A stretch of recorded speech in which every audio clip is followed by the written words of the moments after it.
Morning, students. This is Mr. Titus. Students, today we are going to discuss about chapter number 1, the last lesson, that is from the book of Flamingo and as per class 12 English core.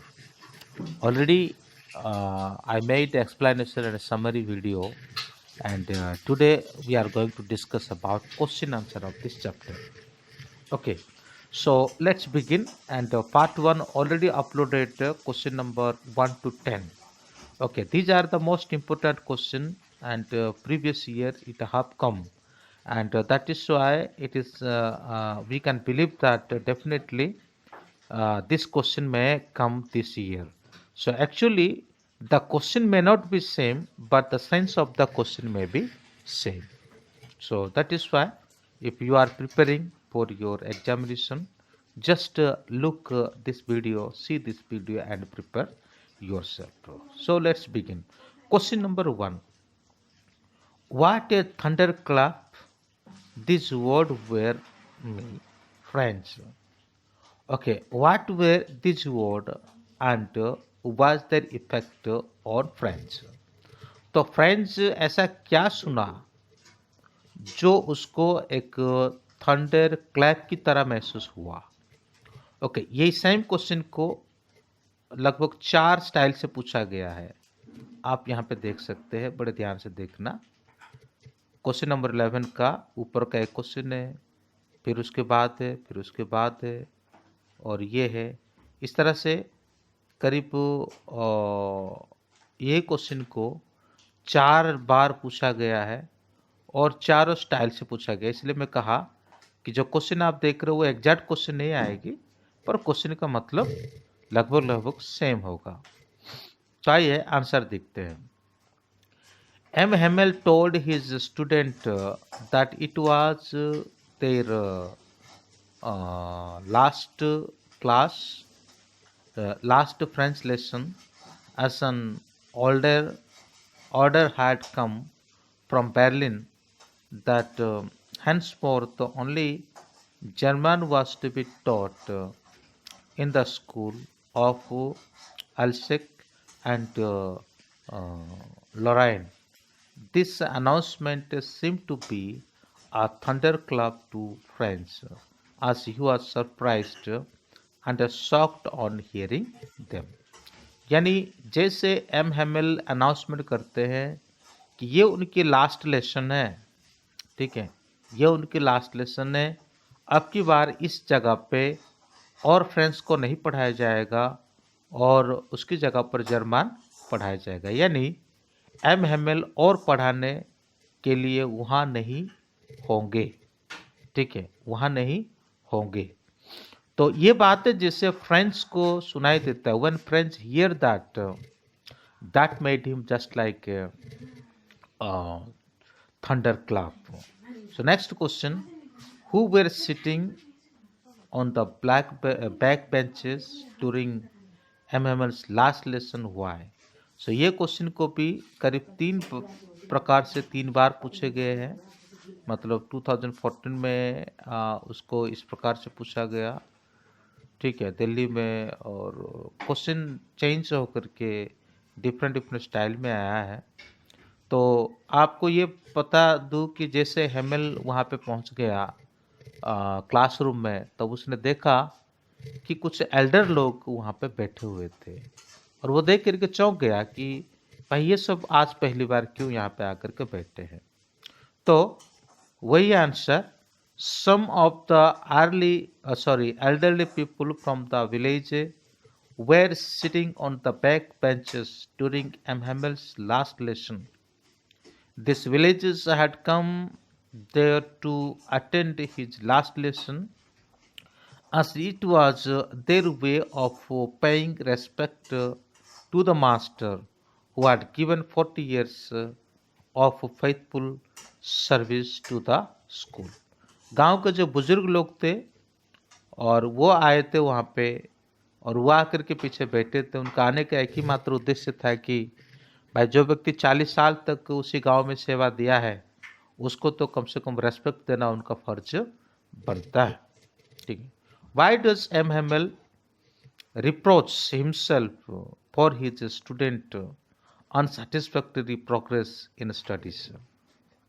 अपने आप को क्यों दोषी मानते हैं यहाँ पे mister M Hemal, जो बच्चों का जो प्रोग्रेस नहीं हुआ ये सब के प्रति अपने आप को क्यों दोषी वो मानते हैं? तो सबसे पहली बात है, M Hemal had been rather irregular as a teacher. Besides, he had often sent the students to water his plants, and whatever he wanted to go, wherever he wanted to go fishing, he just gave them a holiday. So he reproached himself for his students' unsatisfactory progress in a studies.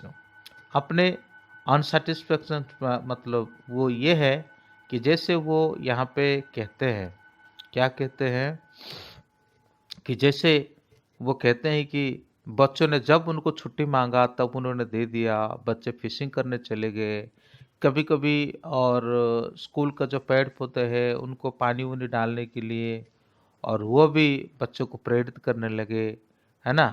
और वो भी कभी कभी थोड़ा irregular class लेने जैसा लगे, और ये सभी के बात को याद करते हुए वो अपने आप को दोषी मानते हैं। What word did M. Hamel wrote on the blackboard before dismissing the last class? What did they mean? Okay, so जैसे कि वो कौन से शब्द वो लिख रहे थे, मिस्टर एम हेमल, तो जैसे क्लास डिसमिस करने से पहले वो क्या लिख रहे थे, ये क्वेश्चन आपका पीछे भी जो 1 से लेकर के 10 तक हम डिस्कस कर रहे थे तभी भी वो क्वेश्चन कुछ अलग प्रकार से था, लेकिन चलिए मैं आंसर पढ़ता हूँ आपके लिए। Before dismissing the class last class, M Hamel turn to the blackboard and wrote the phrase "Vive la France" as large as he could. This word meant "Long live France" and spoke of M. Hamel's great love for his country and his deep sense of patriotism. तो वहाँ जो शब्द उन्होंने लिखा था वो शब्द ये है "वाइवल्ला फ्रांस", और ये शब्द के द्वारा मतलब वो अपने ग्रैटिट्यूड को, अपना भक्ति को, अपने देश के प्रति उनकी उदारता को, अपने देश के प्रति उनका भक्ति को, वो सबको वो जाहिर करना चाहते थे। 50 नंबर क्वेश्चन है, what made M Hamel cry toward the end of his last lesson? तो ऐसा क्या हो गया, ऐसा क्या चीज उनको मजबूर किया रोने के लिए जो वो लास्ट लेसन के दिन पे रोने लगे? M. Hamel had taught French at the school for the last 40 years. He was emotionally attached to the school and was really heartbroken to leave it. All this made him cry toward the end of his last lesson. तो यहाँ पे हम देखते हैं कि मतलब 40 साल तक वो उसी जगह में सेवा दिया है, सेम स्कूल में 40 साल तक उन्होंने पढ़ाया है, तो क्या उसका दिल नहीं दुखेगा जब उसको स्कूल छोड़ कर के जाने का टाइम आता है ना।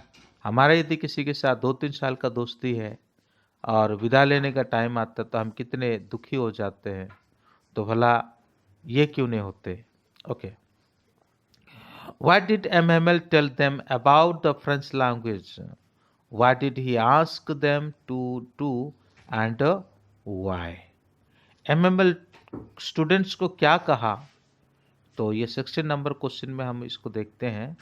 MML told his students that the French language was the most clearest, most logic and most beautiful language in the world. He asked them to subscribe the French language and never forget it, because when people are unsolved, okay, the only way to unlock the key to their prison by the means of their language. Okay, लोग जब गुलाम हो जाते हैं तो वो तभी उस गुलामी से उनको छुटकारा मिल सकता है जब वे अपने मातृभाषा के प्रति विशेष रूप से वो क्या करें, ध्यान दें। तो यही सारी बातें हैं यहाँ पे हमको कहा जाता है। तो 17 क्वेश्चन इस प्रकार है, what did Franz when he passed the town hall. तो ये बहुत सरल सी बात है। जब आपने देखा होगा कि पहले वो स्कूल जाने के लिए इच्छा नहीं कर रहा था, फिर चला गया था, थोड़ा सनी डे था घूमने, और तुरंत उसको ऐसा लगा कि नहीं भाई मैं चलता हूँ, मैं चलता हूँ। और आते आते उसने टाउन हॉल को देखा, और टाउन हॉल को देखने के बाद वहाँ का भीड़ था, वहाँ कुछ लिखा हुआ था, लेकिन वो उसके ऊपर ध्यान नहीं दिया। तो पर वहाँ कुछ लिखा हुआ था बुलेटिन बोर्ड में, वो क्या था? When French passed the town hall, he saw a crowd in front of the bulletin board. He thought to himself that the matter was, and what had news outed them. Okay, but the things, question number 18, but the things that surprised me the most was to see what surprised friends most in the class. The thing that surprised friends most was to see elderly villagers sit on the back benches of the class. It surprised him as they hardly used to come to attend the class earlier. तो उसको उस बात से ताजुब हो गया कि भाई अब यहाँ पे जो एल्डरली लोग हैं ये यहाँ पे क्यों आए, क्यों यहाँ पे बैठे हैं। स्कूल में अक्सर जब आता है बच्चों का चीखना चिल्लाना, टीचर का डांटना, टीचर का पीटना, ये तो सब वो सुनते सुनते आता था। हाँ, आए दिन ये सब भी होता था, लेकिन आज वो देखता है तो कुछ अनयूजुअल बातें वहाँ पे हो रही है। वो ये है कि यहाँ पे ऐसा हो रहा है कि बच्चे सभी शांत हैं, कोई आवाज़ नहीं हो रहा है, लेकिन बुजुर्ग लोग आकर के क्लास के पीछे बैठे हुए हैं। ये बात तो उसको ताज्जुब लगा। तो नेक्स्ट वीडियो लेक्चर में हम 18 से लेकर के 19 से लेकर के 30 तक का जो क्वेश्चन आंसर होगा उसको हम देखेंगे। आज के लिए इतना ही है। Thank you, may God bless you.